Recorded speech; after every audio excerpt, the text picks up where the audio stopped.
English پڑھنے والی بھی بیٹی ہو اور پڑھانے والی بھی بیٹی ہو. میں کسی زبان کا مخالف نہیں، میں نہیں مخالف ہندی انگلش کسی بھی زبان کا، مگر میں چاہتا ہوں تعلیم طریقے سے ہونی چاہیے، طریقے سے ہونی چاہیے. بتاؤ کوئی بھی اتنا بغیرت بھائی ہوگا جو اپنے بہن کی عزت لٹتی ہوئی دیکھے اور چپ رہے؟ میں تو نہیں مانتا. غریب سے غریب بھی اپنی بہن بیٹی کی عزت سے پیار کرتا ہے. بولو کرتا ہے کہ نہیں؟ کرتا ہے. ہر بندہ بہن بیٹی کی عزت کو پیار کرتا ہے. کوئی نہیں چاہتا میری بہن بیٹی کی عزت جائے.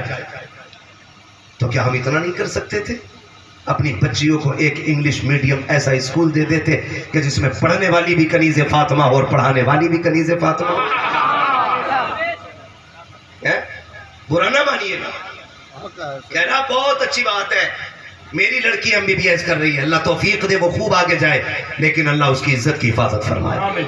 ہم یہ دعا دے سکتے ہیں لیکن حالات نہیں ہے، یہ بچنی نہیں ہے عزت. ہم جانتے ہیں کنڈیشن کیا ہے. تمہیں تو دانا ڈال کے پردے سے باہر نکالا ہے، چارہ ڈال کے تمہیں باہر نکالا جا رہا ہے. کسی نے کہا اسلام نے بیٹیوں کو قید کر دیا ہے. میں ہر طرح کی باتیں کی، دیکھو ساری عورتوں کو دیکھو، کتنا فریڈم، کتنی آزادی ان کے پاس ہے. میرا نقاب کے جیسے چاہتی ہے گھومتی ہے، لیکن اسلام نے اپنے چاہنے والیوں کو ایسا بند کر کے رکھ دیا ہے، گرمی میں گھٹتی رہتی ہے نقاب میں، چوروں کی طرح رہنا پڑتا ہے. تم نہیں جانتے ہو، خدا کی قسم سنو تو سخی، قید اور ہوتی ہے، حفاظت اور ہوا کرتی ہے. قید الگ ہوتی ہے، حفاظت الگ ہوتی ہے. بہت غور سے میری بات سنیے گا. یہ جو نقاب دیا گیا تھا، یہ بچی کو قید میں نہیں ڈالا گیا ہے، بچی کو محبوس نہیں کیا گیا ہے. لیکن سنو تو سخی، اس کو نقاب کس لیے دیا گیا تھا؟ آج بیٹیاں نقاب کے خلاف روڈ پہ آ گئی. کئی لوگوں نے کہا، بڑے عقل مند لوگوں نے جو پڑھے لکھے اپنے آپ کو کہلاتے تھے،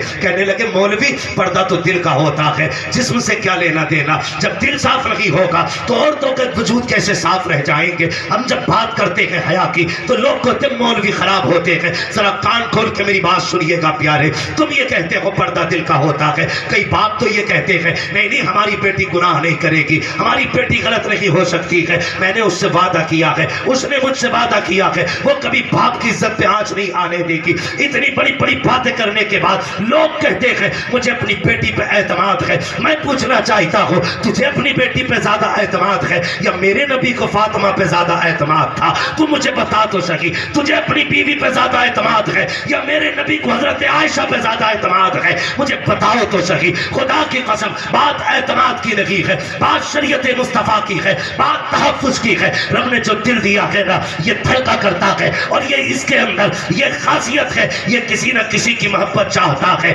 یا تو اس کو باپ کی محبت دے دو، یا ماں کی محبت دے دو، یا بھائی کی محبت دے دو، یا بہن کی محبت دے دو. جب یہ محبتیں نہیں ملتی ہے تب جا کے کسی آوارہ محبت کو تلاش کرتا ہے، اور پھر گھر کے گھر اجڑ جایا کرتے ہیں، خاندان کے خاندان برباد ہو جایا کرتے ہیں. اے میری قوم کے نوجوانوں، میں آپ سے اتنا کہنا چاہتا ہوں، میری بیٹیوں کو جا کے بتا دینا، یہ جو نقاب دیا گیا تھا یہ تیرے لیے قید نہیں تھی، یہ تیرے لیے بند نہیں تھا، یہ تیرے لیے آزادی تھی، تیرے لیے حفاظت تھی. آپ کہیں گے کیسے؟ مجھے بتاؤ تو سکی. ایک غلاف ہم نے قرآن پہ بھی دیکھا ہے، ایک غلاف کعبے پہ بھی دیکھا ہے، ایک چادر ہم نے مزار پہ بھی دیکھی ہے. ان کا کیا مقصد تھا؟ کعبے پہ کیوں چادر ڈالی گئی؟ تاکہ کعبے کو قید کیا جائے. مزار پہ کیوں چادر ڈالی گئی؟ تاکہ مزار کو قید کیا جائے. نہیں. قرآن کو کیوں جزدان میں رکھا گیا؟ اس لیے نہیں رکھا گیا تاکہ قرآن کو قید میں رکھا جائے، بلکہ وجہ صرف یہ ہے، کعبے پہ اس لیے غلاف چڑھایا گیا تاکہ زمانے کو پتہ چل جائے. اور جگہوں پہ بھی اللہ کی عبادت ہوتی ہے،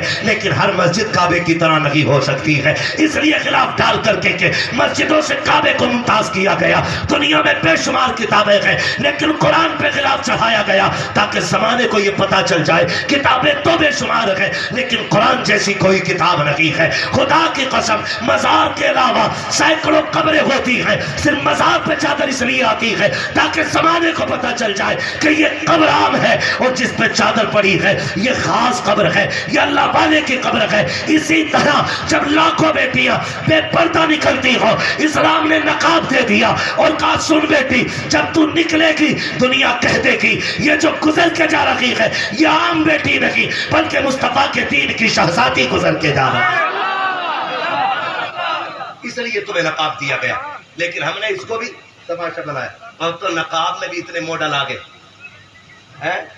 نقاب ہوتا کس لیے؟ پردہ، تاکہ کسی کی نظر نہ پڑے. نقاب اتنے ڈیزائن دار ہے کہ لوگ عورت کو دیکھے نہ دیکھے نقاب کو دیکھ رہے ہیں. یہ ختم کرو بیماریاں. تھوڑی دیر کی واہ واہ سے کام نہیں چلے گا، مضبوطی سے ان کا بائیکاٹ کرنا پڑے گا. ان چیزوں کا فیشنیبل برقعے ختم. نقاب وہ پہناؤ جس میں پردہ ہونا چاہیے، وہی نقاب ہونا چاہیے جس میں پردہ ہونا چاہیے. ہماری تربیت دیکھیں، ہماری جو ہم نے بچوں کو تربیت دی اپنی، اللہ معاف کرے، اللہ آپ کو سلامت رکھے. میرے بھائی، یہ جو دور ہے نا، اس دور میں ہمیں اپنے گھروں کی حفاظت خود کرنی ہے، خود کرنی ہے. ہمیں خود سے اپنی بچیوں کی حفاظت کرنی ہے. ان کو جو تربیت دینی ہے نا، تو تربیت کنیز فاطمہ زہرا والی دینی ہے. کون سی تربیت دے رہے ہیں جانتے ہیں آپ؟ اللہ کا شکر ہے ہم لوگ وہ خوش نصیب لوگ ہیں حضرت کہ ہمیں ماؤں کی گود میں لوری سننے کا موقع مل گیا. ہاں، ہم وہ خوش نصیب لوگ ہیں جنہوں نے ماؤں کی گود میں لوریاں سن لی ہیں. اب کے بچوں کو ماؤں کی گود میں لوریاں نصیب نہیں ہو رہی ہیں. پورا نہ ماننا، یہ کڑوی سچائی. آج ذرا سا بچہ رو دے، اماں گود میں لیتی نہیں، نکالا کھٹاک سے دے دیا بجا کے، اپنا آپ لگ گئی غیبت میں. بچہ رو رہا ہے، ٹنٹنا لگایا دے دیا. بہت چھوٹا بچہ تو وہ یہی سوچ رہا ہے یہ کیا آ گیا ہاتھ میں. تھوڑا سمجھدار ہے تو وہ یہ سوچ رہا ہے اس میں آواز کیسے آ رہی ہے. اور زیادہ سمجھدار ہے تو کہہ رہا ہے یہ بنا کیسے. مطلب سارے اسی میں ہی لگے اور اپنا آپ کائے میں لگی ہے. بتاؤ تمہاری ساس کیسی ہے؟ تو نہ لڑتی ہے. تمہاری خالہ نے جو وہ گالی دی تھی وہ بات فائنل ہو گئی. ایسا لگتا ہے جیسے دیش یہی چلا رہی ہے. میں ماں باپوں سے گزارش کروں گا، گود بچوں کا یہ اپنا ذاتی حق ہے. ان بچوں کو گود کا حق دو، ورنہ یاد رکھنا آج تم بچپن میں انہیں سینے سے نہیں لگاؤ گے، کل جب تم بوڑھے ہوگے یہ تمہیں سینے سے نہیں لگائیں گے. غلط کر رہے ہو تم. اور یہ صرف بچوں کے ساتھ نہیں، آپ اپنے ساتھ بھی غلط کر رہے ہیں. آپ کے ساتھ برا ہو رہا ہے، اس لیے کہ جب آپ بوڑھے ہو جائیں گے تو پھر یہ آپ کو موبائل تھما کے چلے جائیں گے. ہو رہا ہے اب بھی. جو بڈھا زیادہ بولتا ہے نا تو اس کا للہ موبائل لا کے دے دے، لو اسے چلاؤ. ابا سے ٹینشن فری، مہینے میں ایک بار ریچارج کرنا ابا کا. ہاں، اور ابا کو ایسا بزی کیا جس عمر میں تسبیح ہونی چاہیے تھی، جس